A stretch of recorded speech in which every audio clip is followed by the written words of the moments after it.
बड़ी खबर लखनऊ से आ रही है, जहां सीएम योगी कर सकते हैं कई जिलों का औचक निरीक्षण। शाहजहांपुर और लखीमपुर खीरी का आज हो सकता है दौरा। अफसरों को बिना बताए जिलों में पहुंचेंगे सीएम योगी, जानेंगे विकास की जमीनी हकीकत। बड़ी खबर लखनऊ से आपको बता रहे हैं, जहां औचक निरीक्षण कई जिलों का कर सकते हैं सीएम योगी आदित्यनाथ। शाहजहांपुर और लखीमपुर खीरी का आज दौरा हो सकता है। अफसरों को बिना बताए जिलों में पहुंचेंगे सीएम योगी, जानेंगे कि आखिर जिन विकास कार्यों का दावा किया जाता है उसकी जमीनी हकीकत क्या है। बड़ी खबर लखनऊ से। तो लखनऊ से बड़ी खबर आपको बता रहे हैं और बता दें कि सीएम योगी कई जिलों का औचक निरीक्षण कर सकते हैं। शाहजहांपुर और लखीमपुर खीरी का आज दौरा हो सकता है। अफसरों को बिना बताए जिलों में पहुंचेंगे सीएम योगी, विकास की जमीनी हकीकत जानेंगे। प्रधानमंत्री नरेंद्र मोदी आज बीजेपी विधायकों और सांसदों से नमो ऐप के जरिए सीधी बात कर रहे हैं। इस दौरान देश भर से बीजेपी के सांसद इससे जुड़े।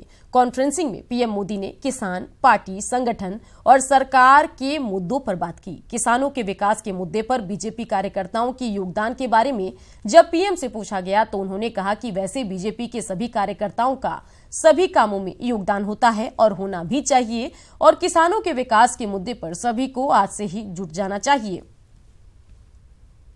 मेरा सवाल है, किसान कल्याण कार्यशाला का आयोजन राज अभियान का हिस्सा है।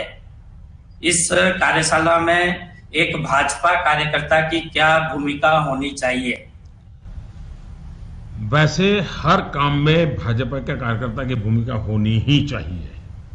समाज में जो भी अच्छी चीजें होती हैं उसमें बीजेपी का कार्यकर्ता जरूरत पड़े तो पहली पंक्ति में, जरूरत पड़े तो आखिरी पंक्ति में, लेकिन वो वहां होना ही चाहिए। ये राजनीतिक जीवन अब पहले जैसा नहीं है। अब तो हमें जनता के बीच में ही रहना चाहिए। दूसरी बात, देखिए हमारे देश का जो किसान है वो आज भी अपने दादा परदादा जिस प्रकार से खेती करते थे वही कर रहा है। वक्त बदल चुका है, टेक्नोलॉजी बदल चुकी है। हम उसको भाषण दे करके किसान को बदल नहीं सकते हैं। किसान जो देखता है उसी को मानता है। सरकार भले ही बेटियों की सुरक्षा के लिए कड़ा कानून ले आई हो, बच्चियों से रेप पर फांसी की सजा का ऐलान हो गया है, लेकिन बेखौफ मन चले अभी भी बेटियों से खिलवाड़ करने से बाज नहीं आ रहे हैं। रिपोर्ट देखिए। हमें स्कूल जाते वक्त वो छेड़ता है और कहता है और मेरे से बैठो, हम नहीं बैठते, जबरदस्ती हमको धमकी दी जाता है, गंदी गंदी बातें बोलता है और मम्मी पापा को मारने की धमकी देता है। कहता है मेरे साथ नहीं चलो तुम्हें मुंह पे तेजाब डाल देंगे। अपनी तकलीफ बयां करती ये 6ठी क्लास की वो होनहार छात्रा है जो अपनी आंखों में कुछ बनने का सपना लिए दिन रात पढ़ाई कर रही थी, लेकिन मोहल्ले का एक शोहदा उसके अरमानों को कुचलने की भरसक कोशिश में लगा हुआ है। इलाहाबाद की रहने वाली इस छात्रा को छेड़ने वाले शोहदे का दुस्साहस यूं ही इतना नहीं बढ़ा है, उसके पिता भी अपने बेटे की करतूत में बराबर के भागीदार हैं। कल रात में हम खड़े तो उसके पापा कहते क्या जो चीज मेरे बेटे को पसंद आ जाती वो ले जाता है, यहाँ पे कोई मना करने वाला नहीं है। हम रोज थाने जाते, मेरी कोई सुनवाई नहीं होती। पढ़ाई छोड़ चुकी छात्रा के पिता ने 3 महीने पहले करेली थाने में आरोपी के खिलाफ शिकायत की थी, लेकिन कार्रवाई करने के बजाय पुलिस हाथ पर हाथ धरे बैठी रही, जिससे शोहदे को पुलिस का खौफ भी नहीं रहा और फिर छात्रा से छेड़छाड़ की। विरोध करने पर उसके भाई और चाचा पर चाकू से हमला भी कर दिया। हम इंसाफ चाहिए, हम पढ़ना चाहते हैं, हम कुछ लाइफ में बनना चाहते हैं। मेरे मम्मी पापा कभी पढ़े वढ़े नहीं है। मामला मीडिया में आने के बाद एसएसपी ने दखल दिया और मामला दर्ज कर आरोपी के भाई को गिरफ्तार कर लिया, जबकि मामले की जांच एसपी सिटी को सौंप दी है और पुलिस की लापरवाही पर भी कार्रवाई का आश्वासन दिया है। और अगर इस तरह का कोई भी आरोप सत्य होता है कि पुलिस ने लड़की के साथ छेड़खानी के बाद भी एफआईआर दर्ज नहीं किया तो संबंधित अधिकारियों के खिलाफ में कड़ी से कड़ी कार्रवाई की जाएगी।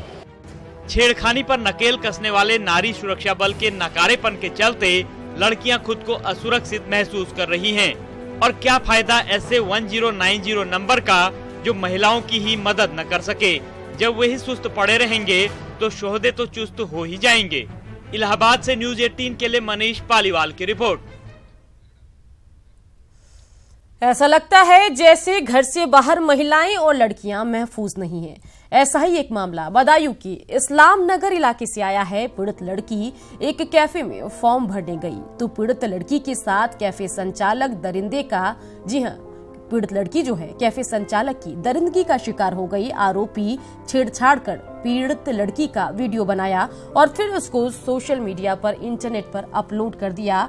और फिलहाल पीड़ित लड़की ने थाना इस्लाम नगर पर आरोपी कैफे संचालक के खिलाफ मुकदमा दर्ज कराया है। इस घटना के बाद से आरोपी फरार है। पुलिस आरोपी की तलाश में जुटी हुई है। थाना इस्लाम नगर पर एक युवती ने आकर के कंप्लेंट किया कि रेलवे फॉर्म भरने के बहाने एक व्यक्ति ने उसे बुलाया और उसके साथ छेड़खानी की घटना की। इस तहरीर के आधार पर अपराध पंजीकृत कर लिया गया है और साक्ष्य के आधार पर कार्रवाई की जाएगी।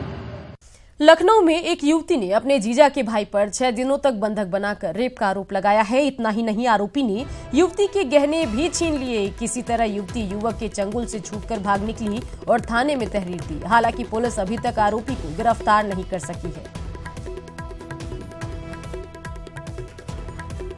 हमको अर्जुन ने ले गए थे काशीराम कॉलोनी। हमको बहाने से ले गए थे कि तुम्हारी बहन की बहुत तबीयत खराब, तुमको ने बुलाया। हमको लेके गए थे, हमने साथ बलात्कार करे थे। कितने दिन तक आपको रखा हुआ? 6 दिन। 10 तारीख को ले गए थे, हमने 16 तारीख को वापस आए थे।